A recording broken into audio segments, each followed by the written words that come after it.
हरे कृष्ण। श्रीमद् भगवद गीता यथाযথ की जय। जगत गुरु श्रील प्रभुपाद की जय। आज के আমরা পড়ব প্রথম অধ্যায়ের শ্লোক নাম্বার 2 কালকে পড়েছি 1 তার আগে সংক্ষেপ প্রেয়ার্স। अमज्ञानतिमिरन्धस्य ज्ञानाञ्जनशलाकया चक्षुरुन्मीलितं येन तस्मै श्रीगुरवे नमः। नमः विष्णुपदाय कृष्णपृष्ठाय भूतले श्रीमते भक्तिवेदान्त स्वामिन् इति नामिने। नमस्ते सारस्वतदेवे गौरवाणि प्रचारिणे निर्विशेषशून्यवादी पाश्चात्यदेशतारिणे। वाञ्छाकल्पतरुभ्यश्च कृपासिन्धुभ्येव च पतितानां पावनेभ्यो वैष्णवेभ्यो नमः। श्री कृष्ण चैतन्य प्रभु नित्यानंद श्री अद्वैत गदाधर श्रीवासदि गौर भक्तवृंद। हरे कृष्णा कृष्ण कृष्ण हरे हरे हरे राम राम राम हरे। हरे कृष्ण। सुस्वागतम। पंचम दिवस नित्यम गीता कथामृतम एर मध्य जे क्लासगुलो मिस হয়েছে ইউটিউবে अवेलेबल আছে ওই ক্লাসগুলো দেখে নিতে পারেন। ঠিক আছে। তো কালকে আমরা পড়েছি প্রথম শ্লোক। আর প্রথম শ্লোক কে বলেছিলেন? ধৃতরাষ্ট্র। ধৃতরাষ্ট্রকে কৌরবদের পিতা। Very good. এবং ধৃতরাষ্ট্র কাকে বলছিলেন? ধৃতরাষ্ট্র বলছিলেন বিদুর সঞ্জয়কে। কি জিজ্ঞেস করছিলেন সঞ্জয়কে? যে আমার পুত্র এবং পাণ্ডু পুত্র মানে যুদ্ধস্থলে আমার পুত্র এবং পাণ্ডু পুত্ররা কি করছে এটা। গুড। যুদ্ধক্ষেত্রে আমার পুত্র এবং পাণ্ডুর পুত্ররা গিয়ে তারপর কি করলো, এটা কোয়েশ্চেন ছিল কার কাছে? সঞ্জয়ের কাছে। কেন সঞ্জয়কে জিজ্ঞেস করছে?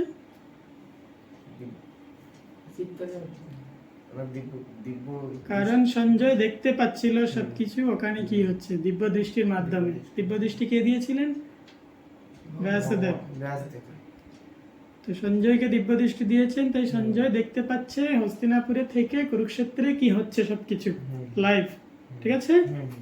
আর ধৃতরাষ্ট্র কেন দেখতে পাচ্ছে না? কারণ ধৃতরাষ্ট্র অন্ধ। কিভাবে অন্ধ? জন্মগতভাবে অন্ধ, যেহেতু চোখে দেখতে পায় না এবং ধর্মজ্ঞানেও অন্ধ। কারণ অধার্মিক রাজা। অধার্মিক কেন? কারণ পুত্ররা বারবার অধর্ম করছে, কিন্তু পিতা হয়ে বা রাজা হয়ে সে তাদেরকে কখনোই বাধা দেয়নি বা সবসময় উৎসাহ দিয়েছিলেন। কারণ কি? আমার পুত্ররা। বুঝতে পারছি। এই জন্য ধৃতরাষ্ট্র ধর্মের দিক থেকে অন্ধ। এখন বাপ যদি অধার্মিক হয় ছেলে কি হবে?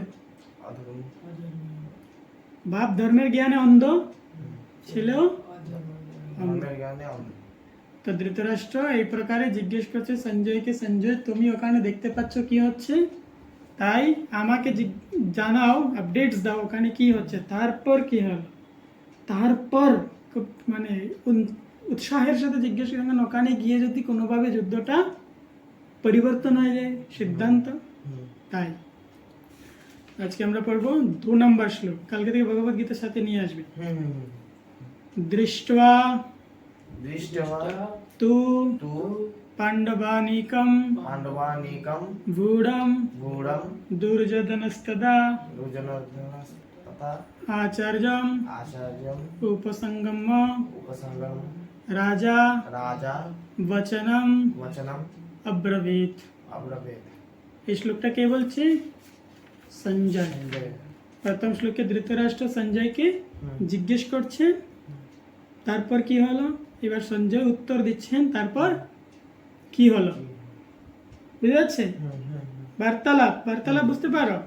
আমি কাউকে জিজ্ঞেস করছি তারপর কি হলো, তারপর সে বলছে হ্যাঁ আমি দেখে তোমাকে জানাচ্ছি কি হলো। এবার ক্লিয়ার? সঞ্জয় বলছে দৃষ্ট্বা তু পাণ্ডবানিকম গূঢ়ম দুর্যোধনস্তদা আচার্যম উপসঙ্গম্য রাজা বচনম অব্রবীত। মানে সঞ্জয় বলেন হে রাজন, আমার পিছনে বলেন হে রাজন, পাণ্ডবদের সৈন্যসজ্জা দর্শন করে রাজা দুর্যোধন দ্রোণাচার্যের কাছে গিয়ে বললেন। কে বলছে? মানে দ্রোণাচার্যের কাছে গিয়ে রাজা দুর্যোধন গিয়েছে। রাজা দুর্যোধন। হুম। হুম। আর এই কথাটা কে বলছে? সঞ্জয় বলছে সঞ্জয় বলছে। ধৃতরাষ্ট্রকে 2 নম্বর শ্লোকে, বুঝা যাচ্ছে? হুম। সঞ্জয় কি বলছে? হে রাজন, হে রাজন মানে কে? ধৃতরাষ্ট্র। হে রাজা, পাণ্ডবদের সৈন্যসজ্জা দর্শন করে, পাণ্ডবদের সেনাবাহিনীদেরকে বা পাণ্ডবদের যে সেনাগুলো সাজানো হয়েছে সুন্দরভাবে, এটা কে দর্শন করেছে? দুর্যোধন। দুর্যোধন দর্শন করার পরে দুর্যোধন এটা দেখে ডাইরেক্টলি চলে গেছে তার গুরুদেবের কাছে, দ্রোণাচার্যের কাছে। আচার্যম উপসঙ্গম্য, মানে রাজা দুর্যোধন তার নিজের গুরুর কাছে গিয়েছে। বুঝা যাচ্ছে? এতটুকু ক্লিয়ার? হ্যাঁ। এবার দুর্যোধন কি রাজা? দুর্যোধন রাজা না। না। তাহলে এখানে রাজা কেন বললো? বলছে রাজা দুর্যোধন তার গুরুদেবের কাছে গিয়েছে। দুর্যোধন রাজা হয়েছে? না, হয়। যুদ্ধই তো হয়নি এখনো। যুদ্ধ হওয়ার পরে বিজয়ী কেউ হলে তবেই রাজা হবে। আর ধৃতরাষ্ট্র তো রাজা নয়, ধৃতরাষ্ট্র হচ্ছে টেম্পোরারি রাজা। তাই যুদ্ধ হচ্ছে দুই পক্ষের, এবং যারা বিজয়ী হবে তাদের মধ্যে একজন রাজা হবে।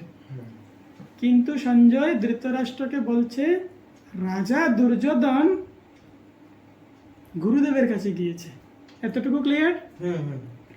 এবার সঞ্জয় ধৃতরাষ্ট্রকে বলছে রাজা দুর্যোধন। দুর্যোধন ধৃতরাষ্ট্রের কে হয়? ধৃতরাষ্ট্রের ছেলে, পুত্র, ছেলে। এই পিতাকে গিয়ে বলছে রাজা দুর্যোধন। পিতার মজা লাগবে কি না? হ্যাঁ। পিতা খুশি হয়ে যাবে না, আমার ছেলেকে রাজা বলছে। হ্যাঁ, হ্যাঁ। টেকনিক বুঝা গেছে? হ্যাঁ। মানে এক তো হচ্ছে ধৃতরাষ্ট্র করাপ্টেড রাজা, মানে ধৃতরাষ্ট্র নিজের পুত্রের একটু ব্যাপার স্যাপার ভালোই লাগবে তার, তাই নয় কি? তাই দুর্যোধনের যোগ্যতাই নেই রাজা হওয়ার, 1 নম্বর। দুর্যোধন রাজা হয়নি, এখনো যুদ্ধই হয়নি। কিন্তু ধৃতরাষ্ট্র যদি শুনতে পায় যে সঞ্জয় আমার ছেলেকে রাজা বলছে, বলছে হে রাজা, আপনার পুত্র রাজা দুর্যোধন গুরুদেবের কাছে গিয়েছে। ধৃতরাষ্ট্র অধার্মিক রাজা, তাই তার মনের মধ্যে এক ধরনের আনন্দ আছে। বাহ, মানে ধৃতরাষ্ট্রকে খুশ করার জন্য মানে ঘি মাখন লাগাচ্ছে, বুঝতে পারছি? কি বলে বাংলায়? মানে তেল মাখা। বলছে রাজা দুর্যোধন। সঞ্জয় খুব ভদ্রলোক, সঞ্জয় ভালো লোক, সঞ্জয় খুব ভক্ত, সঞ্জয় ভগবত গীতার শ্রোতা। কিন্তু যেহেতু ধৃতরাষ্ট্র তার পুত্রের প্রশংসা শুনে খুশি হবে, সঞ্জয় জানতো দুর্যোধন মারা যাবে যুদ্ধে, ধৃতরাষ্ট্র জানে দুর্যোধন মারা যাবে, 100 লোক 100 পুত্র মারা যাবে। তারপরে বলছে আপনার পুত্র বলছে রাজা দুর্যোধন। রাজা হওয়ার আগেই বলে দিচ্ছে রাজা দুর্যোধন, তাতে তার পিতা খুশি হয়। তার কারণ কি? পিতা যদি খুশি হয় এটা শুনে যে আমার পুত্রকে রাজা বলছে, পিতা মনে মনে ভাবে সঞ্জয়ও আমার পক্ষে আছে, সঞ্জয়ও চায় যাতে আমার পুত্র রাজা হোক। কিন্তু বাস্তবিক অর্থে সঞ্জয় জানে যে হচ্ছে গাধা, মূর্খ। এর ছেলে আরো এক বড় মূর্খ। 2 মূর্খ মিলে পাণ্ডবদের বিপক্ষে যুদ্ধ করতে গিয়েছে, এবং ভগবান শ্রীকৃষ্ণ যাদের বিপরীত পক্ষে আছে তাদের সাথে যুদ্ধ করতে গিয়েছে। আবার জিজ্ঞেস করছে তারপর কি হলো, বুঝছে? তো সঞ্জয় জানতো যে এই যে কৌরবদের বিনাশ হবে বা বিধ্বংস সুনিশ্চিত। তারপরও তার পিতা যেহেতু ধৃতরাষ্ট্র, তাই তাকে বলছে আপনার পুত্র রাজা দুর্যোধন গুরুদেবের কাছে গিয়েছে। গুরুদেবকে দ্রোণাচার্য। দ্রোণাচার্যের কাছে কেন গিয়েছে? কারণ দ্রোণাচার্যের এক শিষ্য ধৃষ্টদ্যুম্ন, সে পাণ্ডবদের সেনা সাজিয়েছে। এটা কাল 3 নম্বর শ্লোকে আমরা পাবো। হ্যাঁ, তো গুরুদেবের কাছে দুর্যোধন গিয়েছে। এই নিউজটা কে দিচ্ছে? সঞ্জয় ধৃতরাষ্ট্রকে দিয়েছে।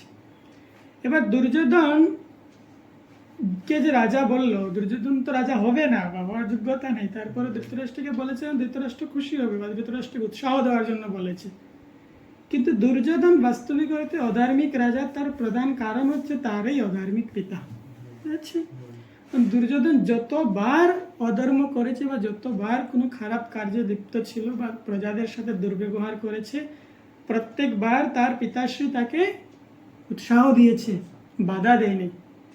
তার মানে এটা আমাদের একটা বড় কি শিক্ষা।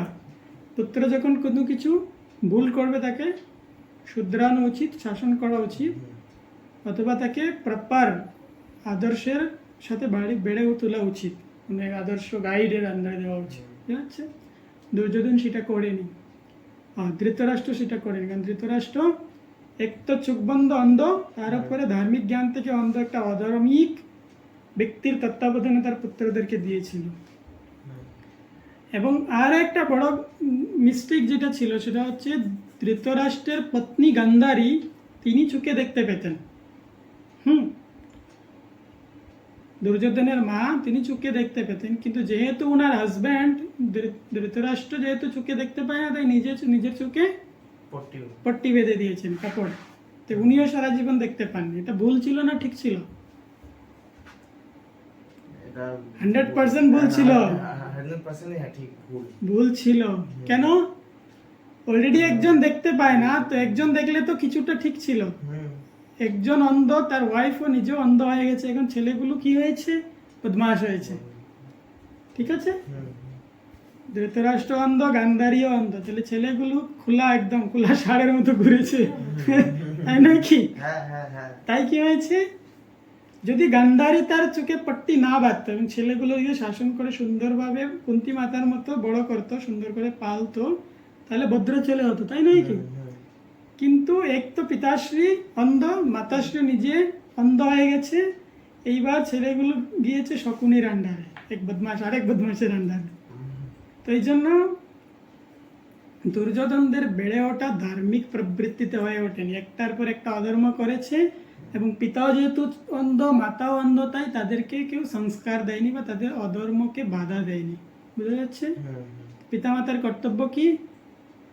সন্তানদের কুসঙ্গ থেকে বের করে আনা 1 নাম্বার, এবং অধর্মের সাথে যুক্ত হলে ইমিডিয়েটলি শাসন করা, ওখান থেকে বের করে নিয়ে আসে। কিন্তু পিতামাতা দুজনই নিজে নিজে লেগে আছে, চোখ বন্ধ করে। বুঝা গেল? এখানে গান্ধারী মাতার কি করণীয় ছিল? আরো বেশি করে দেখা উচিত ছিল, কারণ অলরেডি হাজব্যান্ড অন্ধ, তাই নিজের অন্ধ থাকা উচিত নয়। তিনি যদি দেখতে পেতেন তাহলে ধৃতরাষ্ট্রের সামর্থ্য ছিল, আর গান্ধারী মাতা যদি চুপ থাকতো, সবকিছু দেখতে পেতেন, তাহলে দুইজন মিলে সুন্দরভাবে রাজ্য চালাতে পারতেন। তো দুই অন্ধ মিলে কি রাজ্য চালানো যায়? একজন অন্ধ আর একজন যদি খোড়া হয় তাহলে চালানো যাবে। একজন অন্ধ, একজন যদি কি বলে বধির হয় তাহলে চলবে, একজন শুনে নেবে আর একজন দেখে নেবে। দুইজনেই যদি একই দুর্বলতা হয়, সেম দুর্বলতা দুইজনের হলে মুশকিল, সমাধান বেরোবে না। এবং এই সমাধান বেরো হয়নি, তাই দুর্যোধন হয়েছে অধার্মিক রাজা বা অধার্মিক রাজপুত্র, যে একটার পর একটা অধর্ম করেই যাচ্ছিল এবং সর্বোপরি ভগবান শ্রীকৃষ্ণ এসে তাকে এক ছোট সা সমাধান দিয়েছিলেন, যে কি পঞ্চ পাণ্ডবদেরকে 5টা গ্রাম দিয়ে দাও, যুদ্ধ ক্যান্সেল, তুমি রাজা হয়ে যাও। সেটাও মানেনি, কারণ তার বুদ্ধি একদম 0, এবং সে তার পারিবারিকভাবে ধার্মিক বুদ্ধির মাধ্যমে বেড়ে ওঠেনি। তাই জন্য সে অধর্ম করতে করতে যুদ্ধক্ষেত্রে গিয়ে পৌঁছেছে, এবং যুদ্ধক্ষেত্রে গিয়ে গুরুদেবের কাছে গিয়ে বলছে, পাণ্ডবদের সৈন্যসজ্জা দেখেছে, পাণ্ডবদের অত্যন্ত সুন্দরভাবে সৈন্যসজ্জা সাজানো, তাই সেটা দেখে সে সহ্য করতে না পেরে ডাইরেক্ট গুরুদেবের কাছে গিয়েছে, দ্রোণাচার্যের কাছে। দ্রোণাচার্যের কাছে গিয়ে কমপ্লেইন করবে। কি কমপ্লেইন? সাসপেন্স। সেটা আমরা কালকে দেখব 3 নম্বর শ্লোকে। বুঝা যাচ্ছে? হরে কৃষ্ণ। জগৎগুরু শিল প্রভুপাদ কি জয়। श्रीमद् भगवद गीता যথাযথ কি। গৌর প্রেমানন্দে। হরে কৃষ্ণ।